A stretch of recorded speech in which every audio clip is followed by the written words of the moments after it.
Ассалаумалейкум қазақ елі. Мен Абдурахимова Жұлдызай елімізде болып жатқан қазіргі челленджді қолдау әрбір азаматтың борышы деп санаймын. Сол себепті мен де челленджге қосыламын. Біздің қазіргі еліміздегі жағдай қуантарлықтай емес. Себебі біздің еліміздің болашағына жастарға деген бағдар жоқ. Сол себепті біздің еліміздің азаматтары басқа елге кетіп, сол елге қызмет етіп, сол елдің экономикасын көтеріп жатыр. Ал менің жоғарғы биліктегі отырған адамдарға айтарым, егемендік алғалы бері 30 жылдан бері біздің елімізде қарқынды даму байқалмайды. Ал егер сіздер еліміздің дамуына күш жігерлеріңіз жетпесе, билікті босатып, оның орнына білімді, тәжірибесі мол, елімізді қарқынды дамыта алатын, экономикасын, мәдениетін көтере алатын жастарға берулеріңізді талап етеміз. Және де сосын мына коронавирусқа байланысты карантиннің салдарынан күнделікті нәпақасын тауып жүрген адамдар табыстарынан айырылып отыр. Сол адамдарға қаржылай көмек берулеріңізді талап етеміз. Ал қазақ еліне айтарым, өз ойларыңызды қорықпай айтып, челленджді жалғастыруларыңызды сұраймын.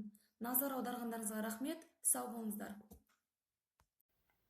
Здравствуйте, дорогие казахстанцы. Я гражданин Республики Казахстан, Залбек Туре Бахтулла. Хочу поддержать все казахстанский челлендж поддержки Касумова Айбинис. Руки прочь от этой женщины. Прекращайте преследовать простых граждан, активистов, тем более людей в возрасте. Занимайтесь своими прямыми должностными обязанностями. Эта женщина, смелая женщина, сказала всю правду. Как говорится, правда глаза колет. Дорогие казахстанцы, поддержите данный челлендж в защите Касумова Айбинис. Ассалаумалейкум, қазақ. Айбинис Касумовадан қолдарын тартыңдар. Шамаларың кемпір шалға ғана келе ме? Ол кісі шындық айтып жатыр. Өте орынды әңгіме айтып жатыр.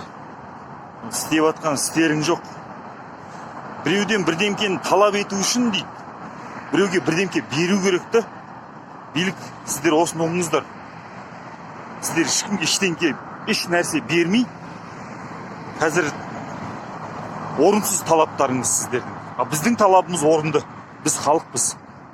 Соны қуаңыздар. Ассалаумалейкум ағайын.